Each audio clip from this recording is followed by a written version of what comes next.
పెద్దలు రంగసామన్న గారు, మరి రామసామన్న గారు, మన మద్దిరెడ్డి గారు, సోమశేఖర్, మరి మండలాధ్యక్షులు వీరందరూ వచ్చారు. మనకు ఈరోజు భారతీయ జనతా పార్టీ తరఫున మనం చేసే కార్యక్రమాల గురించి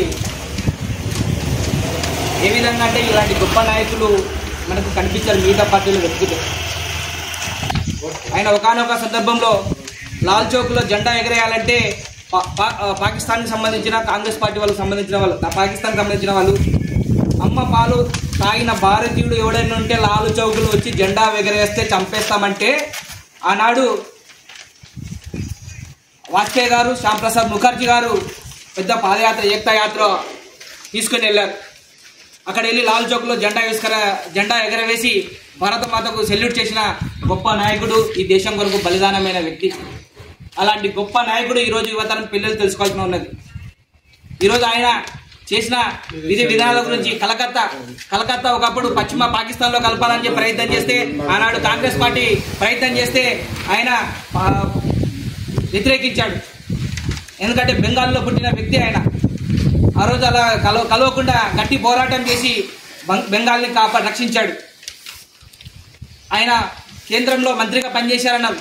ఈరోజు మనం చెప్పుకుంటున్న హెచ్ఏఎల్ చెప్పారు ఇంత రైతులకు అందించిన ఎరువులు ఆయన పెట్టిన పరిశ్రమలే ఈ దేశంలో.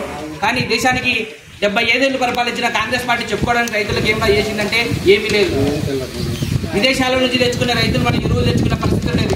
కానీ ఆ మహనీయుడు తీసుకొచ్చిన విధానం చాలా గొప్పది. ఆయన దేశమంతా నెహ్రూతో ఎప్పుడు విభేదించేవాడు. మీరు ఎప్పుడు ఒక వర్గానికే సపోర్ట్ చేస్తున్నారు, హిందువులకు వ్యతిరేకిస్తున్నారు అని చెప్పి. ఒకానొక సందర్భంలో పాకిస్తాన్ నుంచి 20 లక్షల మంది హిందువులను ఈ దేశానికి, భారతదేశానికి పంపిస్తే నెహ్రూ గారితో మాట్లాడితే నెహ్రూ గారు ఆనాటి ప్రధాని శ్యాంప్రసాద్ ముఖర్జీని నువ్వు జాతీయవాదిని, విభజనవాదివి, నువ్వు దేశాన్ని విభజిస్తున్నావు అని చెప్పి వారు చెప్తే కూడా వారు చెప్పిన మాటలు కూడా వారు బయటకు వచ్చి వారి యొక్క వాక్చాతుర్యంతో విధి విధాన్ని ప్రజలకు వివరించిన గొప్ప నాయకుడు. ఈరోజు చాలామంది చూస్తున్నాం, దేశం కొరకు ఏం చేశారో తెలియదు కొన్ని రాజకీయ పార్టీలు.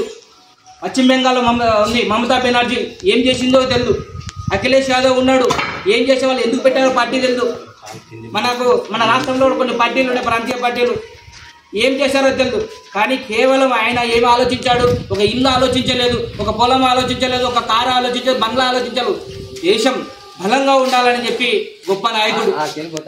అలాంటి గొప్ప నాయకుడు ఈరోజు భారతీయ జనతా పార్టీ ఆనాడు 1940లో RSS శాఖకి వెళ్ళాడు. ఆయన శాఖకి వెళ్తే శాఖలో కనిపించింది ఆయనకు. దేశమంతా తిరిగాడు, దేశమంతా చేశారు. ఎక్కడ దేశభక్తి గురించి మాట్లాడే సంస్థ ఏదైనా ఉందంటే ఒక RSS అనే విషయం తెలుసుకొని అక్కడ పెద్దలు చెప్పారు ఇందాక, గోల్వాక గురూజీ వారితో సంప్రదించి చేశారు. ఆ రోజు వారు చేస్తే ఒక 5 మందిని దేశం నుంచి నాయకులను తీసుకున్నారు. ఒక 5 మంది నాయకులు తీసుకుంటే ఆనాడు కాంగ్రెస్ పార్టీ కావచ్చు, లెఫ్ట్ పార్టీలు కావచ్చు, ఏమన్నారంటే పిచ్చి నాయకులు 5 మంది కలిసి దేశాన్ని పరిపాలిస్తారంటానన్నారు. మరి ఈరోజు వాళ్ళకు ఒకసారి చూసుకోవాలి. ఈ దేశానికి వాజ్పేయి గారు ప్రధానమంత్రి అయ్యారు. వాజ్పేయి గారు ప్రధానమంత్రి అయ్యారు. ప్రధానమంత్రి నరేంద్ర మోడీ 11 సంవత్సరాల పాలన చేసిందంటే ఒక గొప్ప దేశభక్తి గల పార్టీలో ఈరోజు మేము కూడా పని చేస్తున్నాం, అక్కడ సేవకులు చేస్తున్నామంటే మాకు ఎంతో ఆనందదాయకం. అలాంటి విషయాలని ఈరోజు యువత పిల్లలు తెలుసుకోవాల్సిన పరిస్థితి ఉంది. అలాంటి గొప్ప నాయకుడు యొక్క సేవలను స్మరించుకుంటూ ఈరోజు నరేంద్ర మోడీ గారు చేస్తున్న అనేక పథకాలు ఈరోజు గ్రామాల్లో చేయడానికి సల్కాపురం గ్రామానికి మేమంతా వచ్చాం. గ్రామ పెద్దలు సోమశేఖర్ రెడ్డి గారు, మన గోకులపాడికి వచ్చాం. మన మాజీ అధ్యక్షులు ఆచార్య ఆధ్వర్యంలో వచ్చాము ఈ కార్యక్రమానికి. వారి అవకాశం ఉన్నందుకు ధన్యవాదాలు తెలుసు.